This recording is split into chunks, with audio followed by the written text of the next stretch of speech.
شباب تانية ثانوي حبايب قلبي جاهزين للجزء الأخير مراجعة ونخلص. يلا نخلص بقى، يلا بقى، يلا بينا. بس ما شاء الله عليك والله أكبر، بطولة لكل اللي وصل للجزء ده وهو جاهز إن احنا خلاص بنراجع البارت الأخير. البارت الأخير هو الكيميكال بروبرتي. الكيميكال بروبرتي ركز، جزء صغير مش كبير زي المرات اللي فاتوا، لكن الابليكيشنز بتاعته كتير. يعني الشرح مش كتير لكن التطبيقات كتير، الشرح مش كتير لكن طريقة الأسئلة وأنواعها كتيرة قوي. حلو كده الكلام؟ يا ريت يا ريت يا ريت نبقى مع بعض على خط واحد. بسم الله الرحمن الرحيم. نتكلم على تقسيم الاليمنتس. الاليمنتس في الاس بلوك والدي بلوك نقول عليهم ميتالز. الاليمنتس اللي في الاس والدي ما عدا الهيدروجين نقول عليهم ميتالز. اما جوه البي على شكل لادر هنلاقي الميتالويد، هنلاقي الايه؟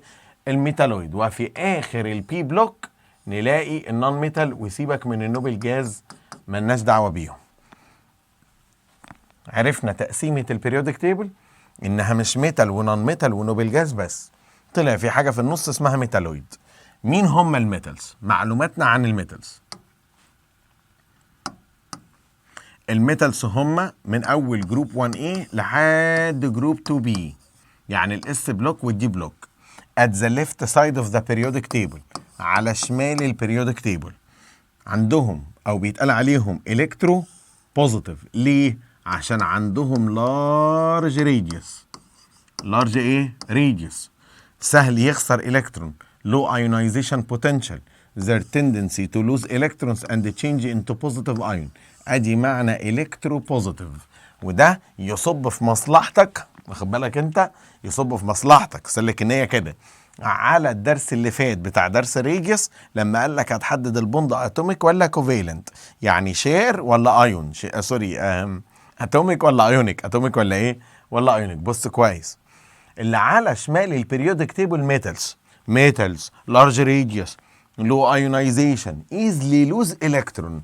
كنا بنقول واحنا صغيرين ان الاوتر ليفل للميتالز ليس ذان 4، هنا بنقول ان الفالنس شيل ليس ذان هاف، بدل ما تقول ليس ذان 4 بتقول ليس ذان هاف.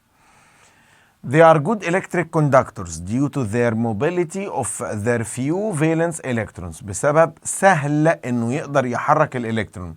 They are good electric and heat conductors. They have a large radius. خلاص كده. and ionization potential و electron affinity دي يحصل لهم decrease. يعني low ionization potential ولو electronegativity. كمان مرة، عندهم large radius low ionization potential low electronegativity. نيجي هنا عند الميتالويدز. الميتالويدز او السيمي ميتالز they are a group of elements which have the appearance of metals. شكله شكل الميتالز but the property of non-metals. تصرفات النون ميتال. شكله شكل الميتال، تصرفات النون ميتال. examples عليهم بورون سيليكون جرمانيوم، بورون سيليكون جرمانيوم، ارزنك انتيموني تيليريوم. ارزنك انتيموني ايه؟ تيليريوم. ارزنك انتيموني تيليريوم. واخد بالك انت؟ تاني، بورون سيليكون جرمانيوم، بورون سيليكون جرمانيوم، ارزنك انتيموني تيليريوم. دول مين؟ دول هما الميتالويدز. مالهم بقى الميتالويدز يا سيدي؟ ميتالويد شكلهم شكل الميتال، تصرفاتهم تصرفات النون ميتال، فبيقولوا عليهم ميتالويدز. سيمي ميتالز، سيمي كوندكتورز. سيمي ميتالز وسيمي ايه؟ كوندكتورز. بورون سيليكون جرمانيوم انتيموني. كمان مرة، بورون سيليكون جرمانيوم انتيموني، بورون سيليكون جرمانيوم انتيموني، ارزنك تيليريوم. ميتالويدز اسمهم السيمي ميتالز، اشباه الميتالز.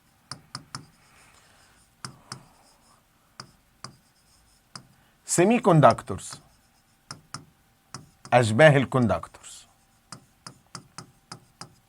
They have the metallic appearance. شكلهم شكل الميتال. But most of non-metallic property. لكن معظم تصرفات النون ميتال. شكله شكل الميتال، تصرفاته تصرفات النون ميتال، فيتقال عليه ميتالويد. نيجي بقى للنون ميتالز. على يمين البريودك تيبل عندهم small radius. تكتب معايا ولا لا؟ high ionization potential، high electronegativity. كمان مرة عندهم small radius, high ionization potential, high electronegativity. They are electronegative elements. هم elements ميالة انها تعمل نيجاتيف. بتعمل نيجاتيف ايه؟ نيجاتيف ايون. يعني بيكونوا ايه؟ بيكونوا انايون.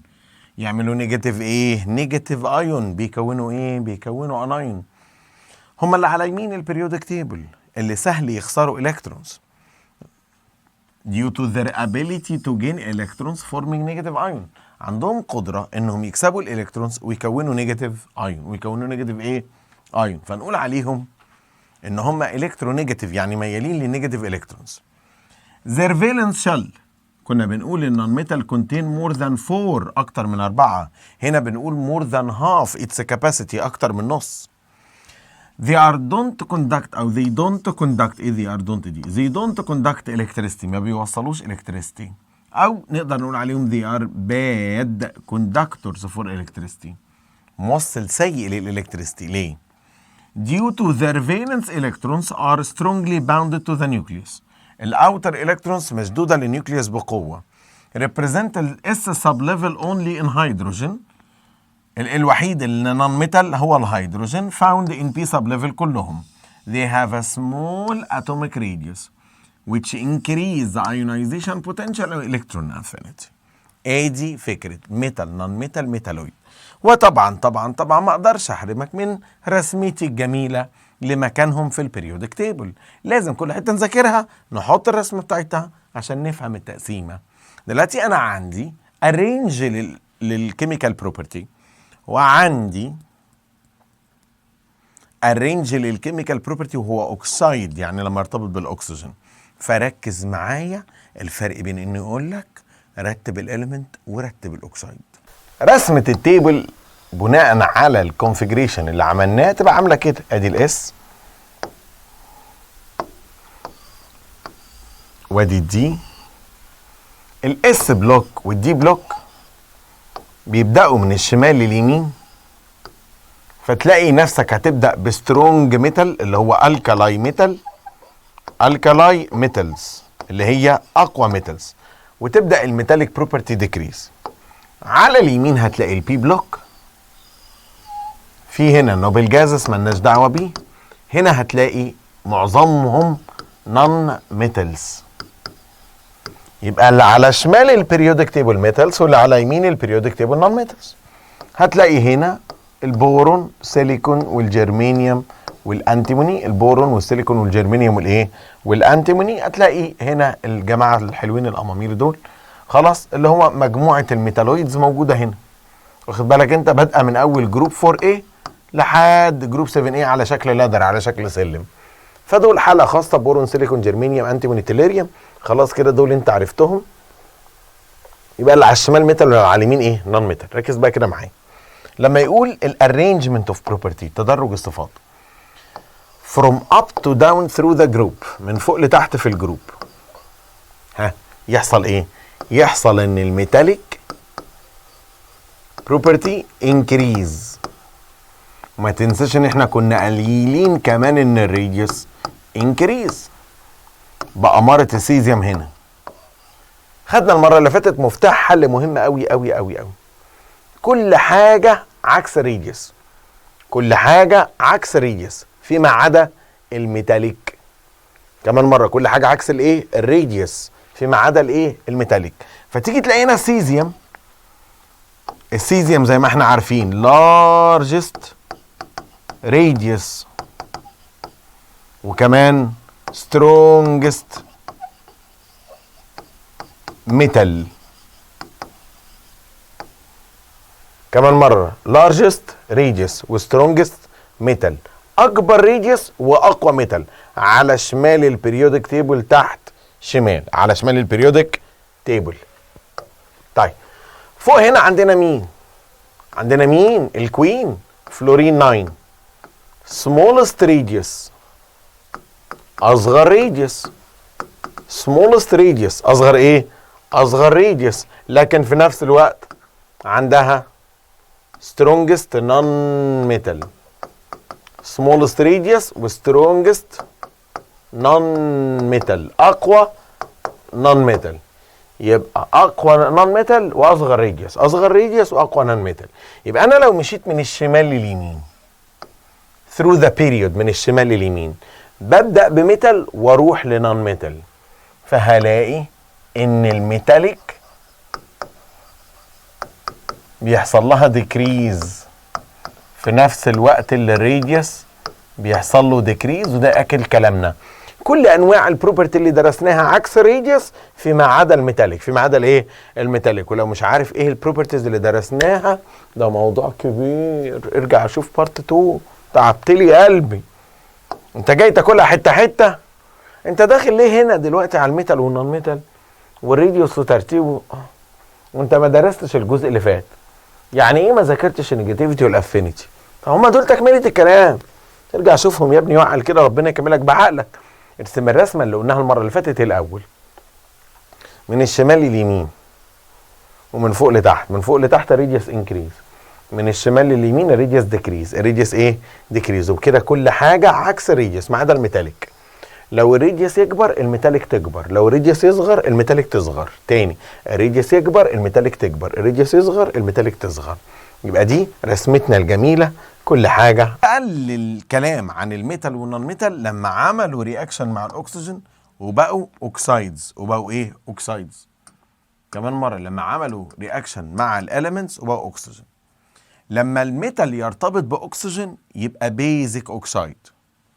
لما الميتال يرتبط باكسجين ويعملوا اوكسايد يبقى بيزك اوكسايد. لما النون ميتال يرتبط بالاكسجين ويعملوا اوكسايد يبقى اسيدك اوكسايد. يبقى اسيدك ايه؟ اوكسايد.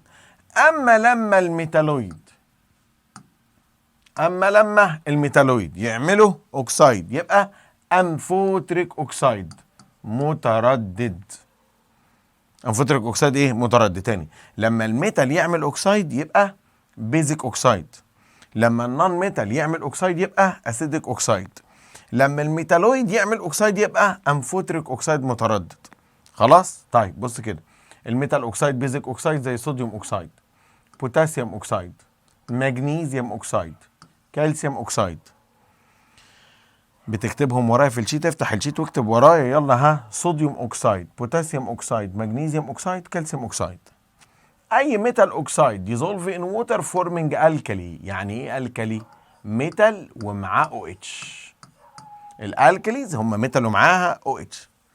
شفنا الايكويشن دي في الصوديوم اوكسايد مع الووتر، طلع صوديوم هيدروكسايد. انا هنا بشرح الفكره العامه وهروح اوريك بكتبها ايكويشن ازاي، ونكتب الايكويشنز كلها مع بعض. They react with acids forming salt and water. يقول لك تعرف انه بيزك او من مواصفات البيزك. البيزك يقابل الاسيد اللي هو عكسه، يعملوا نيوتراليزيشن مع بعض. يعملوا ايه؟ نيوتراليزيشن. احنا مصغرين الخط ليه؟ ما تيجي نكبر. احنا مصغرين الخط ليه؟ اهو ترارت تراري كده تمام، عشان تشوف اهو، عشان تشوف. يلا، الميتال اوكسايد يعمل رياكشن مع الاسيد فيطلع سولت وايه؟ ووتر. It doesn't react with alkali. لو جبت بيزك اوكسايد وحطيته الكالاي نو رياكشن. يعني انا لو جبت بيزك اوكسايد زي صوديوم هيدروكسيد وحطيت له بوتاسيوم اوكسايد مش هيحصل بينهم رياكشن، عشان ده بيزك وده بيزك. فقالوا ان دي طريقه نعمل بيها ديهايدريشن او تجفيف للبيزس. ازاي تعمل تجفيف لبيز؟ تجيب لها الكلي، او ازاي تعمل تجفيف لالكلي؟ تجيب له بيز، فتقوم البيز داخله واخده منه الووتر من غير ما تعمل معاه رياكشن. Some bases او some oxides of metals doesn't dissolve in water. ما بتدوبش في الميه.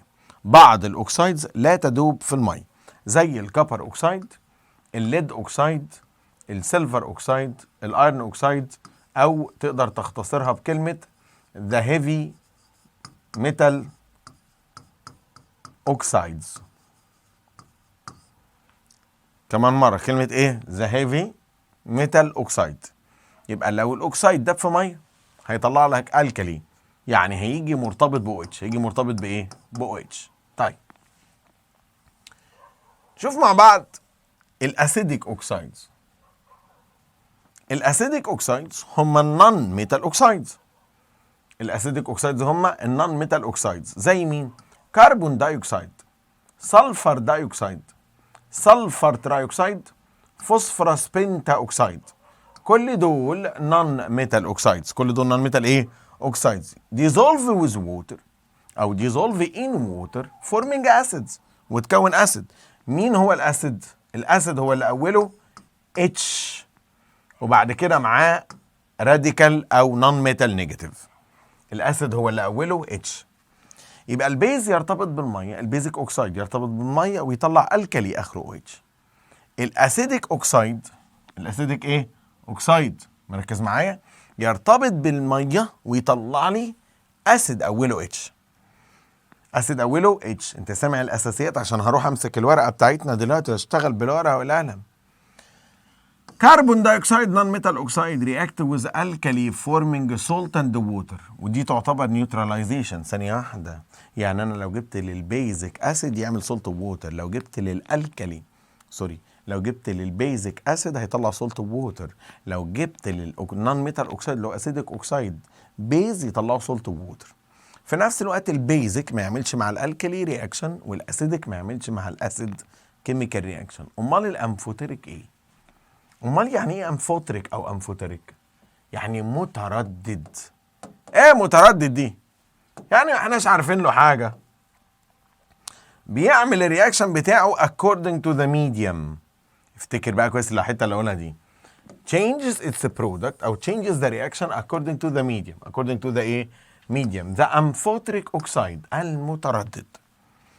They are oxides which react with acid and base. ممكن يعمل رياكشن مع الاسيد وممكن يعمل رياكشن مع البيز. Giving salt and water. تديله اسيد يطلع salt water، تديله بيز يطلع salt water. Such as aluminium oxide, zinc oxide, antimony oxide, tin oxide. هنشوف لهم كيميكال رياكشنز قبلوا فيها، وافقوا انهم يعملوا رياكشن مع اسيد ويعملوا رياكشن مع بيز، وفي الحالتين يطلعوا سولت وايه؟ ووتر كم مره، وفي الحالتين يطلعوا سولت وايه؟ ووتر. يبقى الاوكسايدز 3 انواع. الاوكسايدز ايه؟ 3 انواع. دي اكزامبلز على الامفوتريك اوكسايدز، وخد بالك منهم، هو الاكثر خطوره، يعني ممكن تقول هم اللي فيهم صعوبه في الامتحانات. خلاص كده، عشان احل امفوتريك اوكسايد لازم اكون بقيت متمكن. عشان احل امفوتريك اوكسايد لازم اكون بقيت ايه؟ بقيت متمكن في الايه؟ في كتابه الكيميكال ايكويشنز. طبعا اثناء الدراسه واثناء السنه بعتنا الورقه اللي فيها السيمبلز والفالنسي، وهي نفس الورقه اللي فيها الفالنسي قدامك بتاعه الاكسيديشن والايه؟ والريدكشن. لازم تذاكر لي كل سيمبل بفالنسي باكسيديشن بريدكشن عامل كام.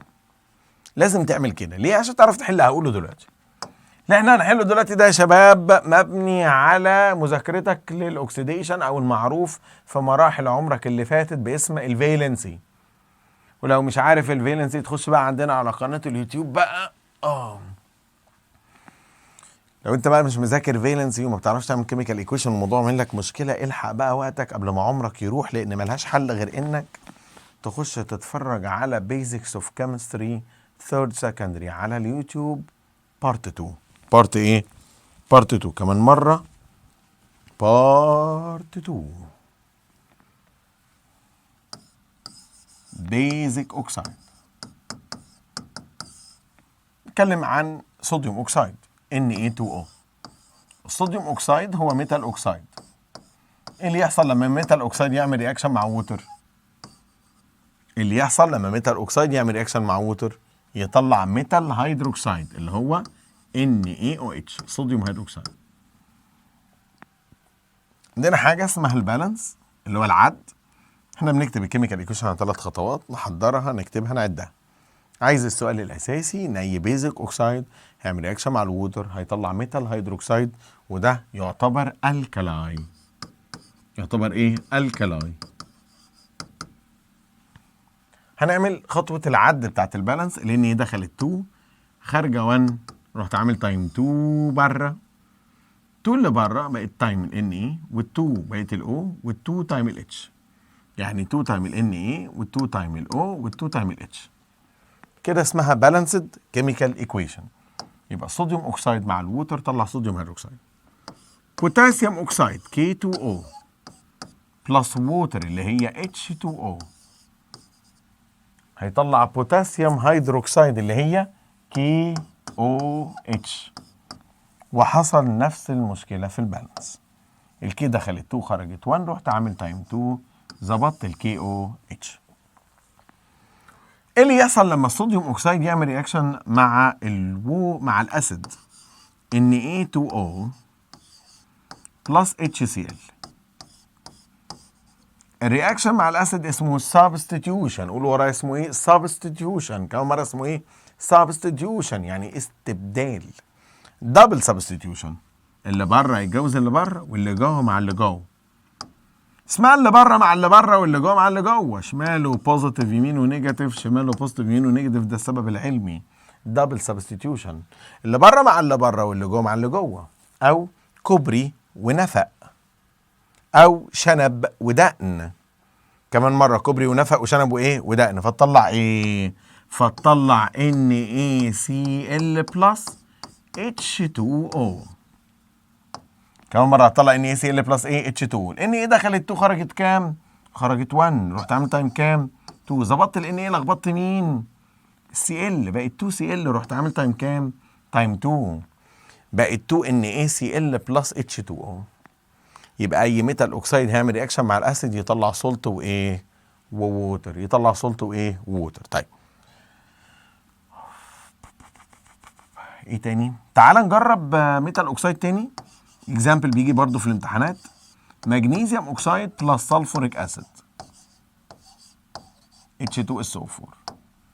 طبعا شماله بوزيتيف يمينه نيجاتيف، شماله بوزيتيف يمينه نيجاتيف، اللي بره مع اللي بره واللي جوه مع اللي جوه. اللي بره مع اللي بره واللي جوه مع اللي جوه. تبقى عامله ازاي؟ الام جي مع الاس او 4، الام جي مع الاس او 4، فتبقى ام جي اس او 4، والاتش 2 مع الاو تبقى بلس اتش 2 او. يبقى ام جي اس او 4 بلس ايه؟ بلس اتش 2 او. ادي الدليل انه بيزك اوكسايد. اول حاجه رياكت وذ ووتر يطلع الكلاين سوليوشن. تاني حاجه رياكت وذ اسيد producing salt and ايه؟ salt and water. ده هو البيزك اوكسايد.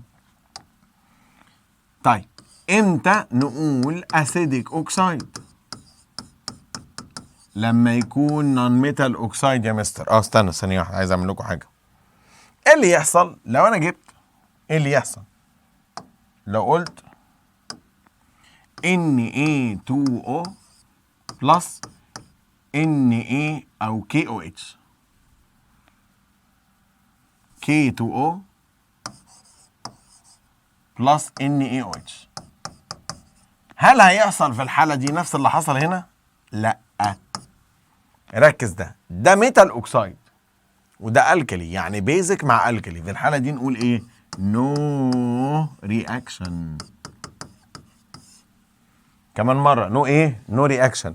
الميتال اوكسايد مع البيز نو رياكشن، ما يعملوش ايه؟ ما يعملوش رياكشن. طيب الاسيديك اوكسايد، اسيديك اوكسايد زي الكربون دايوكسيد، كربون دايوكسيد، سلفر ترايوكسيد، فوسفورس بنتا اوكسيد. بقول لكم مهمة مهمة مهمة في الامتحانات. يلا، كربون دايوكسيد بلس ووتر بلس ووتر بلس ووتر، يحصل ايه؟ كربون دايوكسيد يخش ياخد الاكسجين ويتحول لكربونات، فيبقى معانا H2CO3 اللي هو كربونيك اسيد. اسئله الامتحانات اهي، الناس اللي بتقول اسئله الامتحانات. كربون دايوكسيد بلس ووتر يدينا كربونيك اسيد. سلفر ترايوكسيد بلس ووتر يدينا ايه؟ H2SO4 اللي هو سلفوريك اسيد. جميل. حد كده ما عنديش محتاج بالانس، عد كده هتلاقي الاتومز مظبوطه. اللي جايه دي بقى هي اللي فيها البالانس. باكد عليك لو دي مش مكتوبه عندك اكتبها، لو ما ذاكرتهاش قبل كده ذاكرها. اسمه فوسفورس بنتوكسيد. كمان مره اسمه فوسفورس بنتوكسيد. في الحاله دي الفوسفورس بنتا اوكسيد هيرتبط بالميه، هيطلع لي PO4 اللي هو معروف باسم ايه؟ فوسفوريك اسيد. كمان مره H3PO4 اللي هو فوسفوريك ايه؟ فوسفوريك اسيد. تعالى نعمل بالانس. البي دخلت 2 خرجت 1، رحت عامل تايم 2 ظبطت البي. 2 تايم 3 اتش بقوا كام؟ بقوا 6 اتش. وهي داخله 2 رحت عامل تايم كام؟ تايم 3. ظبطت الاتش، ظبطت الاو، عد الاو، ادي 3 او وادي 5 يبقوا 8. 3 او و 5 يبقوا 8. هنا يجي سؤال مهم. ايه اللي يحصل لو انا حطيت اسيدك اوكسيد مع اسيدك اوكسيد مع الكلي؟ هسألك الاول سؤال. يقول لك ان صوديوم اوكسيد used for drying لتجفيف. لا.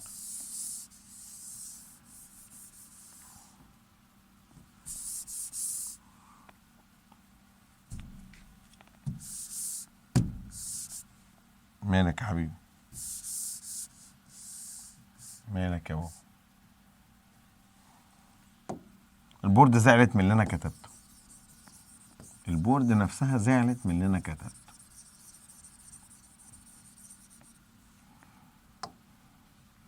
يقول لك فوسفورس بنتا اوكسيد used for drying sulfuric acid. ليه استخدم الفوسفورس بنتا اوكسيد مع السلفوريك اسيد؟ because phosphorus pentaoxide acidic. ويعني ايه acidic؟ قال لك doesn't ايه؟ react with acids. لانه acidic مش هيعمل رياكشن مع الاسيدز. كمان مره، لانه acidic مش هيعمل رياكشن مع الايه؟ مع الاسيدز. امال هيعمل ايه؟ قال لك لا، هيعمل حاجات كتير قوي. استنى بس نجيب دي. هيعمل ايه؟ والابزورب ووتر، هيمتص الميه. فوسفورس بنتا اوكسيد يعمل ايه؟ ابزورب ووتر، يمتص الميه، يسحب الميه من السلفوريك ايه؟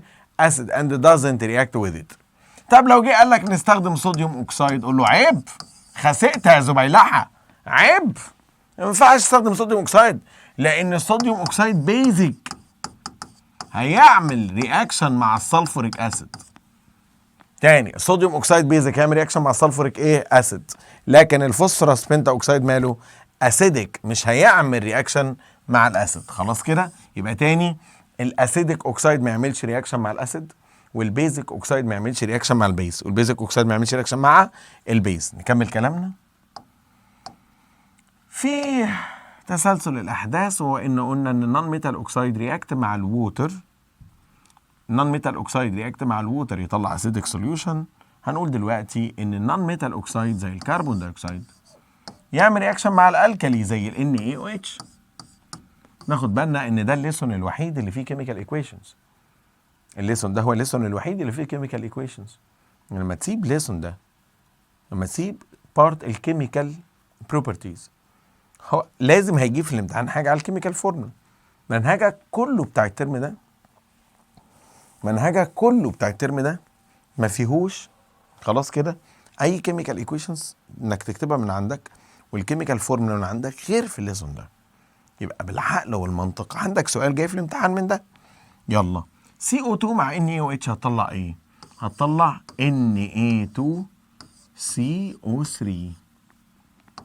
كمان مرة هتطلع ايه؟ Na2CO3 بلس ووتر. النون ميتال اوكسيد يعمل رياكشن مع الاسيد ويطلع سولت ووتر، يطلع سولت وايه؟ ووتر. طبعا هنحتاج بالانس هنا، نقوم عاملين تايم كام؟ 2 لل Na، بقت بالانسد ايكويشن اتظبطت. هنا ده اسمه صوديوم كربونيت. طبعا لو مش عارف الكيميكال فورمولا اكتبها معايا، صوديوم كربونيت.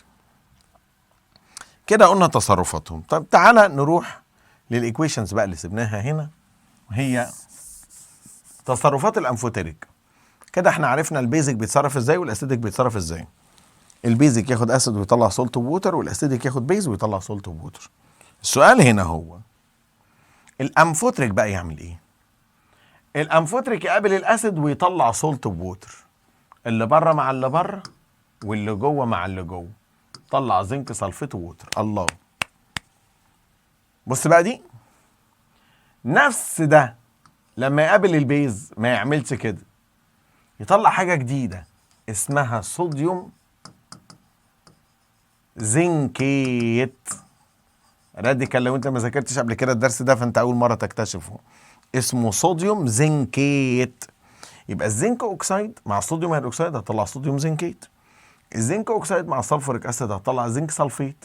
يعني انا قابلته باسيد طلع سولت بوتر، قابلته بالكلي برضه طلع سولت بوتر. الله. يبقى هو يجي يسالني في سؤال مقالي، سؤال تشوز كده، يقول لك ايه هو الامفوتريك اوكسيد رياكت اكوردنج تو ايه؟ هتقول له رياكت اكوردنج تو ذا ميديوم، بيعمل رياكشن حسب الميديوم اللي هو موجود فيه، حسب المنطقه اللي هو موجود فيها. تعال نجرب. الومنيوم اوكسيد مع اسيد، اللي بره مع اللي بره واللي جوه مع اللي جوه، فتبقى الومنيوم كلورايد ووتر. حلو قوي. قابلت الالومنيوم اوكسيد باسيد طلع لي سولت ووتر. قابلت الالومنيوم اوكسيد بالكلي، مفاجاه، مع الالكلي برضه هيطلع سولت ووتر، وهيطلع لنا حاله نادره اسمها صوديوم الومينيت. لو لسه ما كنتش ذاكرت الايكويشن دي انا كتبتها لك وذاكرتها لك، ارجع اقعد اشتغل عليها، احفظها زي اسمك. دلوقتي معلومات جنرال عن اللي حصل، هو نفس الكلام اللي كنت بقوله واحنا بنرسم، ان هم الاكبر في الراديوس جروب 1A، السيزيوم هو اكبر واحد فيهم. الايونايزيشن بوتنشال في الوقت اللي فيه الراديوس على الشمال عنده لارج راديوس، عنده لو ايونايزيشن، لو نيجاتيفيتي، لو افينيتي، ايزلي لوز الكترون فورمينج بوزيتيف ايون.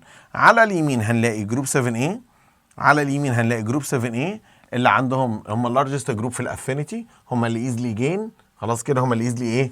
جين. مفيش حد اكتر من الفلورين في الالكترون نيجاتيفيتي. فلورين هاز ذا هايست الكترون نيجاتيفيتي. كمان مره جروب 7A اللي على اليمين هم الاصغر راديوس، الاكبر ايونايزيشن نيجاتيفيتي افينيتي. سو زي ايزلي جين، زي ايزلي ايه؟ جين. عندنا بقى سؤال شرير هنا، سؤال شرير هنا. ترتيب الهايدرايدز، ترتيب الايه؟ الهايدرايدز، ترتيب الايه؟ الهايدرايدز. بص بقى الحته دي خد بالك. يقول لك ان الاتش اي هو اقوى هالوجينيتد اسيد، اما الاتش اف هو الويكست هالوجينيتد اسيد. دي معلومه نوت على الماشي وانت طالع تجري. وما تنساش ان الافينيتي والنيجاتيفيتي للانرت جازس ايكوال كام؟ زيرو، لان ده هيأثر دلوقتي لما اجي احسب فرق النيجاتيفيتي بالارقام. لما اجي احسب فرق النيجاتيفيتي بالايه؟ بالارقام. ركز كويس في اللي هقوله لك. لما نروح هنا periodic table from up to down from left to right، ركز اذا سمحت. البريودك تيبل ما فيهوش اوكسايدز. بص بقى عشان ما حدش يوديك ويجيبك. دلوقتي احنا هنتكلم عن جروب 7A لما ترتبط مع الهيدروجين بيقولوا عليها الهالوجينيتد اسيدز. بيقولوا عليها الهالوجينيتد ايه؟ اسيدز. دي واحدة راحت مني بعيد شوية.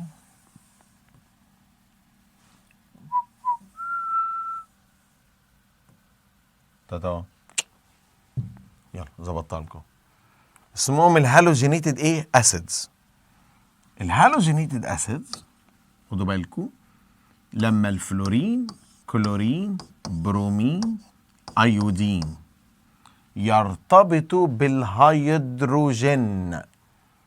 كمان مرة يرتبطوا بالايه؟ هيدروجين، هيدروجين اتش. افتكر اني قلت لك عشان السؤال لما يجي ما تجاوبوش ببصمجة، شوفوا بيقول اتش ولا بيقول حاجة غير الاتش. فلورين، كلورين، برومين، ايودين لما يرتبطوا بالاتش هيبقى عندنا اتش اف، اتش سي ال، اتش بي ار، اتش اي.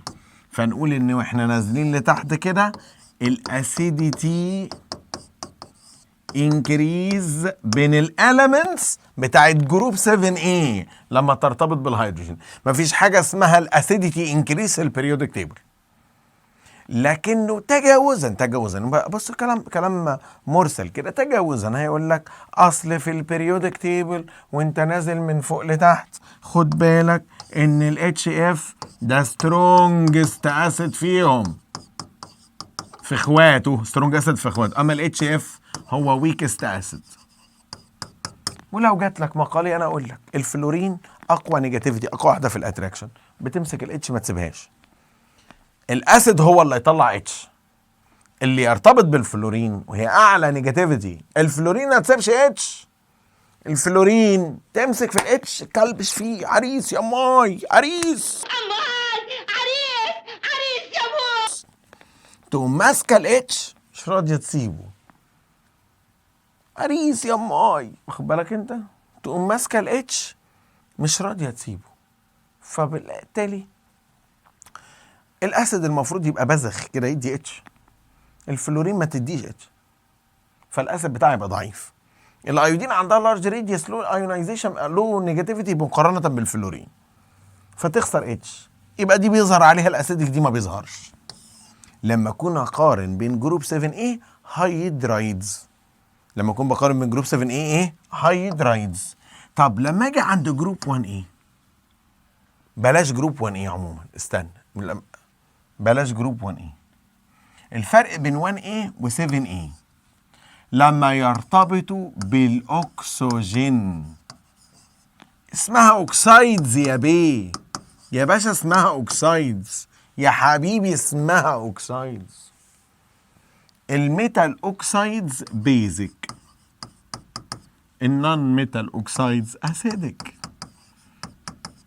يبقى كده في الاوكسايدز من الشمال لليمين البيزك ديكريز. لما تقارن من فوق لتحت، حته شريره بتاع طالب جاي بقى ليالي الامتحان عايز يجيب فول مارك، حته شريره. الجماعه الغلابه اللي جايين ينجحوا ايه، جري الحته دي، جري الحته دي، دي بتاعت اللي داخل بص عايز يجيب فول مارك. السيزيوم عنده ايه؟ لارجست ريديوس، لسه قايلها لك، لسه قايلها لك، لارجست ريديوس وايه؟ وسترونجست ميتال. لارجست ريديوس وسترونجست ميتال، وسترونجست ايه؟ ميتال. طب راجل لارجست ريديوس وسترونجست ميتال، لارجست ريديوس وسترونجست ايه؟ ميتال. الاوكسايد بتاعه هيبقى ايه؟ هيبقى سترونجست بيز. فاقول من فوق لتحت في الاوكسايدز البيزك انكريز. البصمجيه يمتنعون، يقول لك الحق يا مستر البيزك انكريز والاسيدك انكريز. مستر كده في حاجه غلط يا مستر، من فوق لتحت ازاي البيزك انكريز وفي نفس الوقت الاسيدك انكريز؟ انت بصمجي، انت عايز الضرب بالنار. انا هنا بقارن مع ساعه ارتباطه مع الهيدروجين، هنا بقارن ساعه ارتباطه بالاكسجين. البريودك تيبل ما فيهوش ولا هيدروجين ولا اكسجين. السؤال بيقول لك لما دول يرتبطوا بالهيدروجين نرتبهم من فوق لتحت ازاي؟ تقول له الاسيديتي انكريز. لما يجوا يرتبطوا بالاكسجين من فوق لتحت ايه اللي يحصل؟ البيزك انكريز. يبقى لو قال لك ارتباط مع الهيدروجين تقول له اسيدك انكريز، ولو قال لك ارتباط مع الاكسجين تقول له، ولو قال لك ارتباط مع الاكسجين تقول له بيزك انكريز. بيزك ايه؟ انكريز. وده ترتيب الاوكسايدز والهيدرايدز في البريودك تيبل من فوق لتحت. نروح نشوف بقى قلنا ايه في الكلام ده. بنقول ان البيزك بروبرتي لو بتقارن في البيريود من ليفت تو رايت، باكد عليك البيزك بروبرتي في الاوكسايدز، في الايه؟ في الاوكسايدز. ساعتها تظهر في الاوكسايد اسيدك بروبرتي، يبقى البيزك بيقل والاسيديتي بتزيد. الكلام ده في البيريود فروم ليفت تو رايت. في الجروب بقى فروم اب تو داون، باي انكريزنج الاتوميك نمبر فروم اب تو داون من فوق لتحت، البيزك بروبرتي انكريز والاسيدك بروبرتي ديكريز. كمان مره البيزك بروبرتي انكريز والاسيدك بروبرتي ايه؟ ديكريز. examples for graduation of basic property for oxides of group 1A. من فوق لتحت، من فوق لتحت هنلاقي ان الليثيوم اوكسايد بعدها صوديوم اوكسايد بعدها بوتاسيوم اوكسايد، ففي الاوكسايدز البيزك انكريز. ايه اكزامبل اللي بيحصل في حالات الاسيديك اوكسايد؟ نيتروجين فوسفورس ارزنك تحت بعض، نيتروجين فوسفورس ارزنك تحت بعض، فلما يرتبطوا بالاكسجين اللي تحت مور اسيديك واللي فوق هو اللي لس اسيديك، مش مور بيزك، لا لس ايه؟ اسيديك. طيب الترتيب السؤال ده مهم مهم مهم مهم مهم مهم مهم مهم مهم مهم. كل المهمات اللي ممكن تقولها، كل الاتنشنانات اللي تحتاج. اثبت. البورد خافت طلعت تجري. arrange the following acids according to their acidic property. رتب لي الاسيدز دي حسب الاسيديك بروبرتي بتاعتها. The acidic property for hydrogenated compounds، يعني الكومباوندز اللي مرتبطة بالهيدروجين of group 7A elements increase from up to down by increasing the atomic number أو the atomic radius for halogen. Therefore the attraction force for hydrogen decrease and easily to be ionized. والآن مع لقطة اللي قلت لك عليه في الفيلم تيجي، واخد بالك؟ المهم يعني كان فيلم كده اسمه البحث عن فضيحه، معلش حاجه من افلام الابيض والاسود كده، بس الفيلم ده معلق معايا، واخد بالك؟ انت هي عايز تتجوز خلاص، الفلورين بقى شبه البنت اللي في الفيلم ده، عريس يا ماي، عريس يا ماي. قفشت العريس سمير صبري، مش راضيه تسيبه. دي الفلورين اقوى اتوم في الاتراكشن، مسكت الهيدروجين وما رضيتش تسيبه، فبالتالي اظهار الاتش من عندها كان ضعيف، خروج الاتش مستحيل، وبالتالي بنقول عليها عندها ويك اسيديك بروبرتي، صفه اسيديك ضعيفه. لكن الاتش اي بيحصل لها سترونج اسيديك بروبرتي. طيب لما نيجي نقارن بقى بالهيدروكسايدز، خد بالك كل ما الريديوس يكون كبير كل ما يكون سترونجر اسيد، سترونجر بيز. كل ما ريديوس يكون صغير كل ما يكون سترونجر اسيد، او الشكل اللي انت هتشوفه دلوقتي ده. بص كويس ايه اللي حصل، ركز كويس اللي اقوله لك. الموضوع مرتبط بالريديوس كده. احنا قلنا الاوكسايدز، قلنا الاكسجين لوحده والهيدروجين لوحده. اخبارك ايه مع الهيدروكسايدز؟ يعني لما يرتبط ب O و H. بص يا سيدي، لو معانا element مرتبط ب O والO مرتبطة ب H، معروف ان الاكسجين هي اللي عندها اكتر نيجاتيفيتي، فالاكسجين نيجاتيف والهيدروجين بوزيتيف والاليمنت بوزيتيف، وفي بينهم بين البوزيتيف والبوزيتيف ريبالجن. في حالة لو الام اللي معاك ده ميتال، لو الام اللي معايا ده ايه؟ ميتال يا حبيبي، ميتال ميتال ميتال ميتال.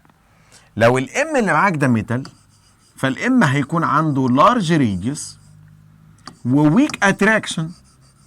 الميتال بيكون عنده ويك ايه؟ ويك اتراكشن. كمان مرة هيكون عنده لارج ريديوس وويك اتراكشن. يبقى الاتراكشن ما بين الميتال والاو ماله؟ ضعيف. كمان مرة الاتراكشن ما بين الام والاو ماله؟ ضعيف. الام مش قادرة تمسك الاو، فالاو خرجت مع مين؟ مع الاتش. اول حاجة شرحناها في حصة النهارده، مراجعة النهارده، قلنا الميتالز عندها لارج ريديوس ويك اتراكشن. قوة شد الميتال للاو ضعيفة، فالاو بتروح للاتش. اما لو الام ده يا سيدي نون ميتال، لو الام ده نون ايه؟ نون ميتال. لو الام ده نون ميتال في حالة ارتباط مع الاو والاو مع الاتش، خد بالك معايا، الاو بارشال نيجاتيف، الاتش بارشال بوزيتيف، والام بارشال بوزيتيف وبرضه ريبالجن. مفيش اي حاجه اتغيرت، لان مفيش اي اتوم هترتبط بالاو. الاو هي تاني اقوى اتوم في الالكترونيجاتيفيتي. اي اتوم هترتبط بالاو، اي اتوم هترتبط بالاو هتكون اقل منها في الالكترونيجاتيفيتي. خلاص، بس مقارنه، بص خد بالك بقى، ام لو كان نون ميتال بيبقى سمول، سمول ضعيف. سمول اتوم، اسف، سمول اتوم صغيره. الاتوم الصغيره العكس، قويه مش ضعيفه، اسف. كل انواع عكس الريديوس. يلا كل الانرجي عكس الايه؟ الراديوس. قول كل الانرجي عكس الراديوس. لما يكون سمول هيكون عنده سترونج اتراكشن، هيقدر يشد لنفسه الاو. سترونج قوي، قوي قوي. سترونج اتراكشن، الاتراكشن هنا قوي. صاحبنا ده ايونايز يطلع او اتش، واللي ايونايز يطلع او اتش يتقال عليه الكالاي.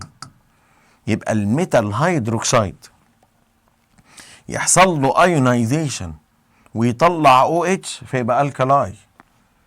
النون ميتال هيدروكسيد، لو نون ميتال هيدروكسيد يريليز اتش بس، سو ات ايونايز از ايه؟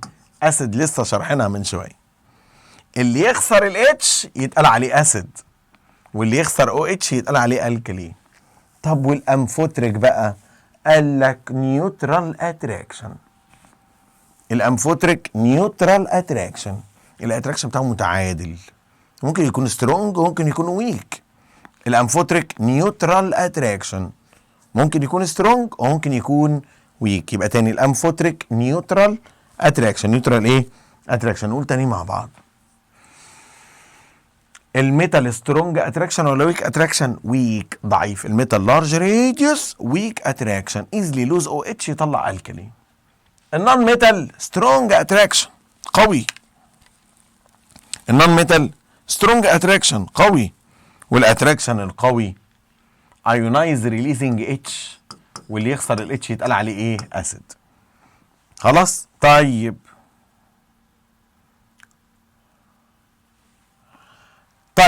if the attraction force between them are equal، لو الاتراكشن equal زي حالة الألومنيوم هيدروكسيد، زي حالة الألومنيوم ايه؟ هيدروكسيد AlOH all by 3. لو الاتراكشن بينهم ميديوم أو مودريت متوسط، these substance ionize as acid or base according to the medium of the reaction. كمان مرة السبستانس دول ممكن يبقى اسيد وممكن يبقى بيز حسب الميديم بتاع الايه؟ الرياكشن. والآن كده احنا شرحنا الاوكسايدز والهيدروكسايدز، سوري الهيدرايدز الاول مع الاتش، والاوكسايدز يعني مع الاو، والهيدروكسايدز يعني او واتش مع بعض.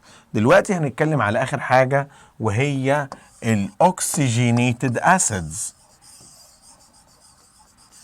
oxygenated acids. مين هم الاوكسجينيتد اسيدز يا مستر؟ بص بقى يا حبيبي. they are acids their strengths، قوتهم. their ايه؟ strengths، قوتهم. يعني يتحدد اذا كان strong ولا weak according to the number of free oxygen. قوتهم متحددة على عدد الفري أكسجين. ليهم جنرال فورمولا MONOH all by M. كمان مرة MONOH all by M. يعني إيه؟ يعني N ده هو الفري أكسجين الغير مرتبطة، M ده هو البوندد أكسجين، الأكسجين المرتبطة بهيدروجين. يبقى دي الفري ودي المرتبطة، دي الفري ودي البوندد، دي الفري ودي الايه؟ البوندد. اسمهم ايه؟ اسمهم oxygenated acids. They are acids their strength differs according to the number of free oxygen. ولو عايز تعرف عدد لو عايز تعرف عدد الفري اوكسجين، لو عايز تعرف النمبر اوف فري اوكسجين، تجيبها منين؟ الان تعرفها ازاي؟ تجيبها من النمبر اوف اوكسجين، وهنا بيقصد الاكسجين. اوعى حد يروح يجيب لي الان بتاعت الكوانتم نمبرز، هتشك على وشك فوق. النمبر اوف اوكسجين ماينس النمبر اوف هيدروجين. بص يا سيدي، مستر ازاي اعرف انه اوكسجينيتد اسيد مش اسيد عادي؟ كمان مره، ازاي اعرف ازاي اعرف الاوكسجينيتد اسيد مش اسيد عادي؟ ها، ازاي تعرف انه اوكسجينيتد اسيد مش اسيد عادي؟ لما تلاقي عدد الاو equal او more than النمبر اوف H. لما يكون النمبر اوف اوكسجين more than or equal النمبر اوف هيدروجين. لو عدد الاكسجين اكتر من عدد الهيدروجين. بص يا سيدي، ده اسمه الاورثوسلايكونيك اسيد H4SiO4. الهيدروكسيل فورمولا ليه Si element لوحده. معاك كام اكسجين؟ 4. وكام هيدروجين؟ 4. ركز كده، كل واحدة H هتاخد واحدة O. معاك من كده كام؟ 4. يبقى كام O فري؟ مفيش. 0 فري اكسجين، ما عندوش. طب عدد الاكسجين اللي بوندد بالهيدروجين كام؟ 4. عنده 4 اكسجين ماسكين في 4 هيدروجين، فالاسترنس بتاعته ويك، ضعيف. الاسيد قوته بتتقاس على عدد الاول فري اللي عنده. قابلنا اسيد ما عندوش او فري، ما عندوش او فري. طب لو ما عندوش فري او يبقى ايه؟ ضعيف، قوته على عدد الاو، ما عندوش او. طيب H3PO4 ده اسمه، خدوا بالكم، اسمه سلايكونيك او اورثوسلايكونيك، فوسفوريك او اورثوفوسفوريك، سلفوريك او اورثوسلفوريك، بيركلوريك ملهاش نقاش. ها، اورثو بارا بيرو، خلاص كده، او بيركلوريك. يلا، الفوسفوريك اسيد H3PO4 الاليمنت اللي بره اسمه بي، حرف البي فوسفورس. جميل. H3 بس البي او 4 شايفين الريشيو 3H و4O، 3H و4O. معنى كده ان انا معايا O زياده و3O مرتبطين ب3H.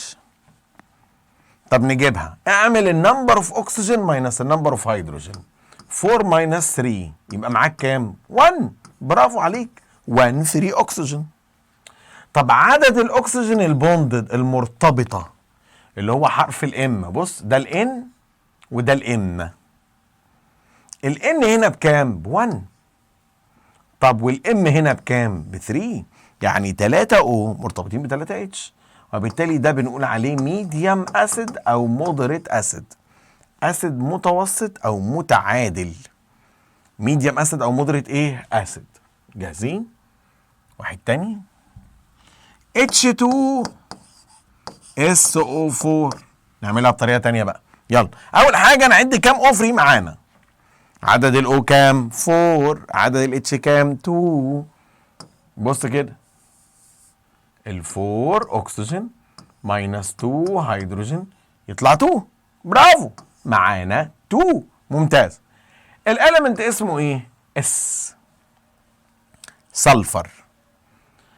معانا 2H بوندد ب 2O، 2H مع 2O، فيتبقى لي O2.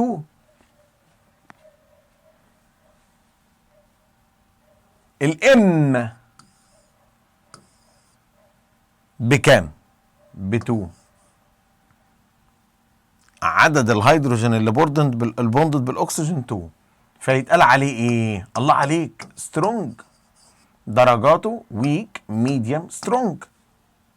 ويك، ميديوم، ايه؟ سترونج. طيب البيركلوريك HClO4 الاليمنت اسمه Cl. طيب الاليمنت اسمه ايه؟ Cl. معانا كام اتش؟ واحده. لكام او؟ واحده. يتبقى كام او ترتبط؟ 3. نقيسها بالطريقه الثانيه، 4 او وواحده اتش. 4 ماينس 1 ايكوال كام؟ 3. الله الله، معاك 3 فري. الان عندك ب3 وواحده بس هي اللي الاو فيها مرتبطه بالاتش، يبقى ده فيري سترونج. يبقى ده فيري ايه؟ فيري سترونج. واحده بس هي اللي مرتبطه، يبقى فيري فيري سترونج. ادي الفكره بتاعتها. دول اسمهم ايه؟ اسمهم اوكسجينيتد اسيدز. درجاتهم من الويك للايه؟ السترونج. فيري سترونج their strength depends on the number of free ايه؟ اوكسجين. وما تنساش ان كل ما الراديوس يزيد كل ما البيزك بروبرتي ايه؟ بتزيد. تاني، كل ما الراديوس يزيد كل ما البيزك بروبرتي ديكريز. كل ما الميتال يزيد كل ما البيزك انكريز. البيزك ايه؟ انكريز في الهيدروكسايدز. ده ملخص لانواع الانرجي والتفاصيل اللي قلناها. ونبرازيليس اول واحد صنف الاليمنتس. اشهر ريديوس محتاج تكون عارفهم هو الهيدروجين ب 3، النيتروجين ب 0.7 مش 2، سوري يا جماعه، النيتروجين 0.7، الاكسجين 0.66، الكربون 0.77، والكلورين 0.99. بس انت ما بتحتاجش تحفظ ايه حاجه. خد بالك ان الاليمنتس بيتقال عليهم ايزو الكترونيك. خلاص كده. الميتالز الحته دي خدوا بالكم. صوديوم Na11 تند تو لوز، يميل للخساره عشان يبقى شبه النيون 10 ذا بريفيوس انرت جاز. الميتالز بتميل انها تخسر. معلومه صغيره كده بربع جنيه نقولها برضو. الميتالز تند تو لوز، تميل للخساره، تو بي سيميلار تو ذا بريفيوس انرت جاز عشان تبقى شبه النوبل جاز اللي قبله. بات نون ميتال، لو جينا بقى للكلورين 17 تند تو جين، تكسب، to be similar to the next inert gas. يبقى النون ميتال يكسب، يعمل جين عشان يبقى شبه النوبل جاز اللي بعده. الاسهل له انه يكسب ويبقى شبه اللي بعده. اما الميتال تند تو لوز، يميل للخساره، فيبقى شبه النوبل جاز اللي ايه؟ اللي قبله. كمان مره تند تو لوز فيبقى similar to the previous inert ايه؟ inert gas. حلو قوي.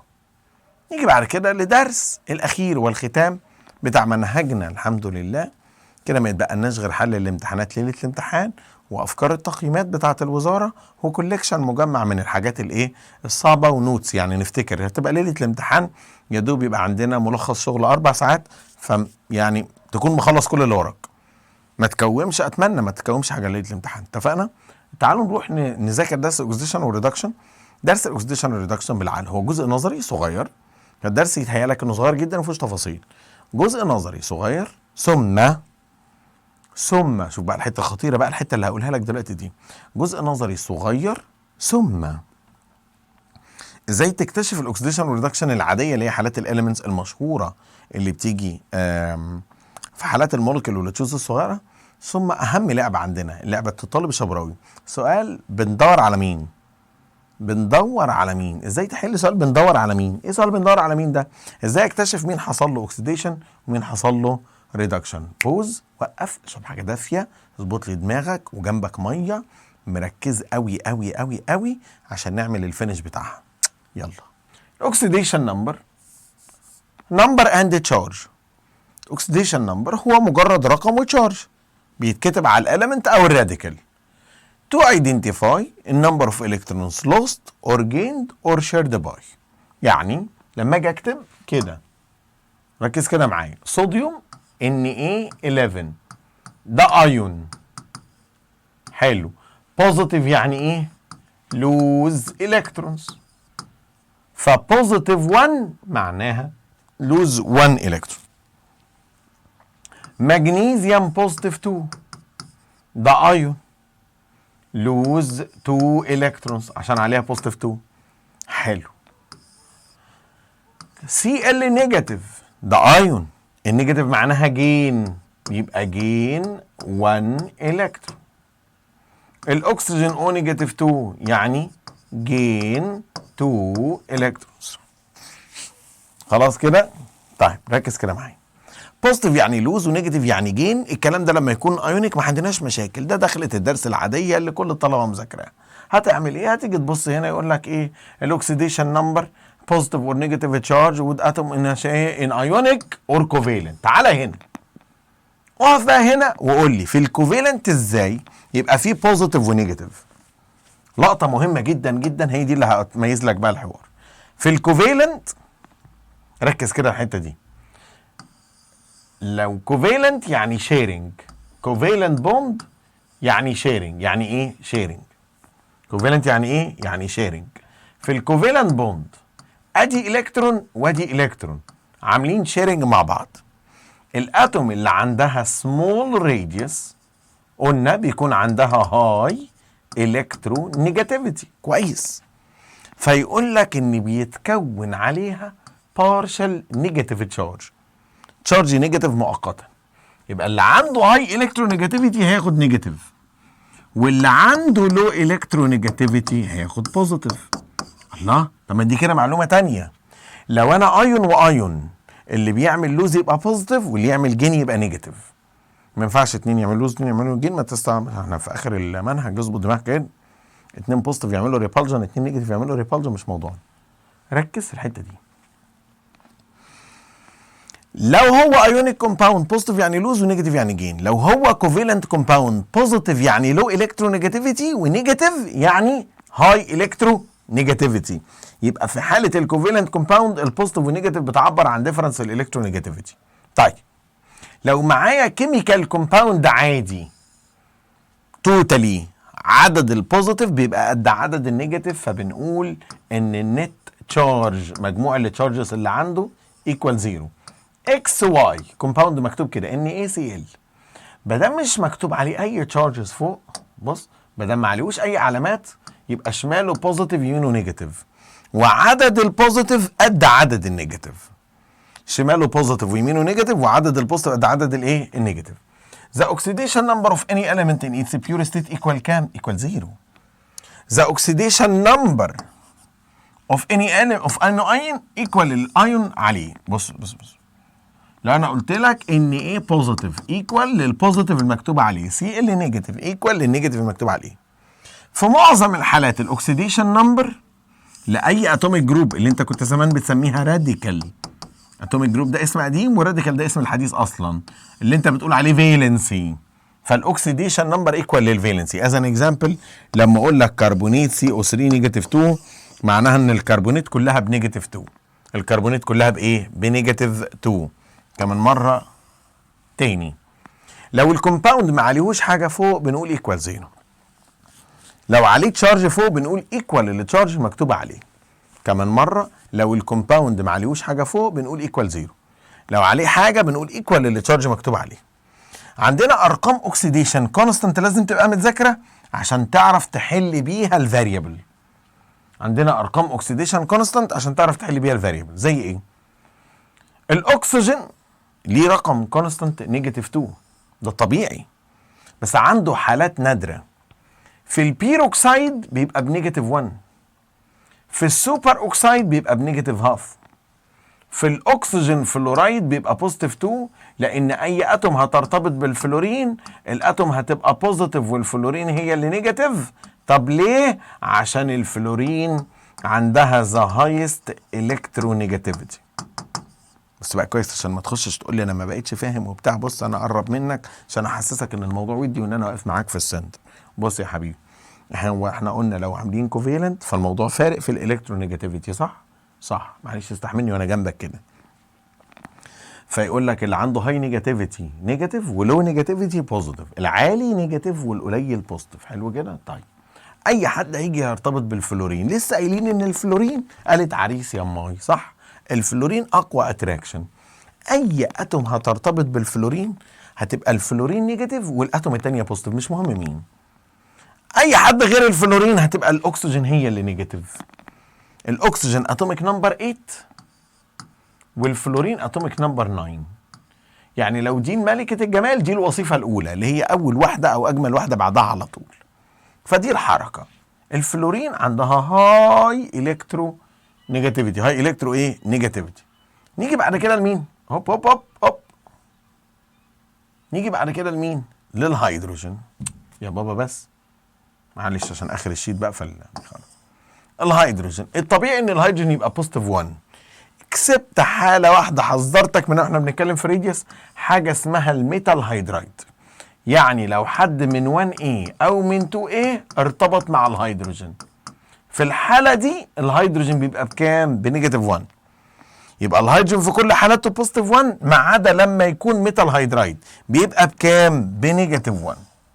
والان بعد معرفتك بارقام الاكسيديشن تقدر تستنتج وتتعلم تحسب الاكسيديشن نمبر للاليمنتس. از ان اكزامبل، اي حد من الهالوجينز اللي هي جروب 7A كلهم الاوتر ليفل عندهم P5، يعني فاضل له الكترون واحد عشان يبقى P6. so they gain electrons. كمان عندهم high electronegativity. high electro ايه؟ negativity. so they have -1. واصلا ان الفالنس بتاعهم -1. الفالنس بتاعهم ايه؟ -1. خد بالك معايا تاني، الهيدروجين دايما ببوزيتيف 1، جروب 7 ايه دايما بنيجاتيف 1. بس الهيدروجين لو قابل ميتال بيقلب نيجاتيف. والهالوجينز مهما حد جه جنبها هيكونوا هما النيجاتيف، الا لو اتنين من نفس العيله. لو اتنين من نفس العيله اجتمعوا ساعتها برجع للفرق في الالكترونيجاتيفيتي، وبتبقى هي دي الحته الشريره.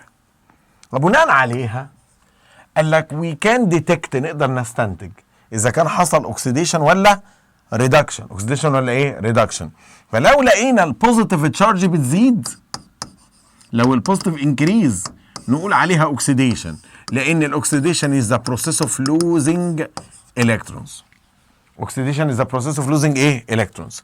اما جين الكترون او جيننج الكترونز، جيننج ايه؟ الكترونز دي اتقال عليها ايه؟ ريدكشن. It's a process in which atom or ion gain one electron or more. هي الحالة اللي الاتوم او الايون يكسب الكترون او اكتر. يبقى لو البوزيتيف تشارج زادت نقول عليها اوكسيديشن. الاكسيديشن نمبر زاد نقول اوكسيديشن. لو النيجاتيف تشارجز زادت نقول عليها ريدكشن. لو الاكسيديشن نمبر بيقل نقول عليها ريدكشن. طبعا ده كلام والله ما يوفي الدرس ده بربع جنيه. ده كلام عناوين خالص. ده انا حتى لو عايز اطيب خاطرك واقول لك عملت لك حل، وانت عارف الشبراوي دايما جايب لك حل. انت عارف ان انا ما ببخلش عليك ابدا بافكار. انت ما تهونش عليا. انا عارف انك بتتلخبط في موضوع انكريز وديكريز. فبص يا سيدي، انت بتحسب الاليمنت كان بكذا وبقى بكذا. ركز. فلو جينا على النمبرز لاين، هنا نيجاتيف وهنا بوزيتيف وهنا زيرو. لو الاكسيديشن نمبر جاي من النيجاتيف بقى زيرو، يعني النيجاتيف بيقل، او بقى ناحيه البوزيتيف، اعرف ان حصل اوكسيديشن. اما لو كان الرقم بوزيتيف بيقل او زيرو او بقى نيجاتيف، يبقى حصل ريدكشن. حصل ايه؟ ريدكشن. الاليمنت اللي يحصل له اوكسيديشن يبقى ريديوسنج ايجنت، واللي يحصل له ريدكشن يبقى اوكسيدايزنج ايه؟ ايجنت. اوكسيدايزنج ايجنت. يبقى لو الرقم بيزيد، لو الاكسيديشن نمبر بيتغير للاليمنت، يبقى الاليمنت بيحصل له اوكسيديشن. اما لو الاكسيديشن نمبر بيقل، يبقى الاليمنت بيحصل له ايه؟ ريدكشن. ده التعريف اللي كان الدرس عايزني اذاكر لك بيه.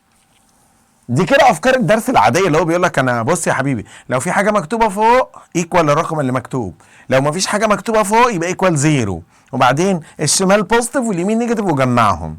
طيب لو جبت اتنين شبه بعض، يقول لك لو اتنين شبه بعض فرق النيجاتيفيتي بزيرو، يبقى الاكسيديشن نمبر زيرو، ما حدش بيعمل لوز ولا جين. طب لو جبت ايونيك كومباوند، قال لك الشمال بوزيتيف واليمين نيجاتيف، ده كلامه. طب لو جبت حصل كيميكال رياكشن، قال لك اعرف الرقم كان قبل كان بعد، وشوف الرقم بيزيد ولا بيقل. لكن فنيات الحل هنا اخطر ما تكون واكبر بكتير، لدرجه ان الدرس ده لوحده هعمل لك ليه فيديو لوحده، ازاي تحل اوكسيديشن وايه وريدكشن. خلص بقى اللي احنا قلناه ده، قفل الجزء ده. فاضل السؤال اللي بيجي في الامتحان من 4 ل8 اسئله حسب محافظتك. شوف انت بتتفرج علينا منين. من 4 ل8 اسئله بيجوا في امتحان واحد، عايز يعرف من اصل 18 سؤال. في امتحان جه 8 اسئله اوكسيديشن وريدكشن، او اوكسيديشن نمبرز اوكسيديشن وريدكشن من اصل 18 سؤال. علشان تعرف تحل دول عايزين نعمل قاعده لوحدها اسمها ازاي نحل اسئله الاكسيديشن والايه والريدكشن. تعال اعلمك ازاي نحل اسئله الاكسيديشن والريدكشن العاديه والمتوسطه وليفل الوحش. بس بالجزء ده الحمد لله انا خلصت وربنا قدرني وفتفت المنهج حته حته. ذاكرت لك النظري والحل كله، ذاكرت لك النظري والحل كله، قفلت لك اللي انت عايزه. اشوفك على خير، الى اللقاء، مع السلامه. كان معكم مستر اسلام الشبراوي، الى الحل على الاكسيديشن والريدكشن.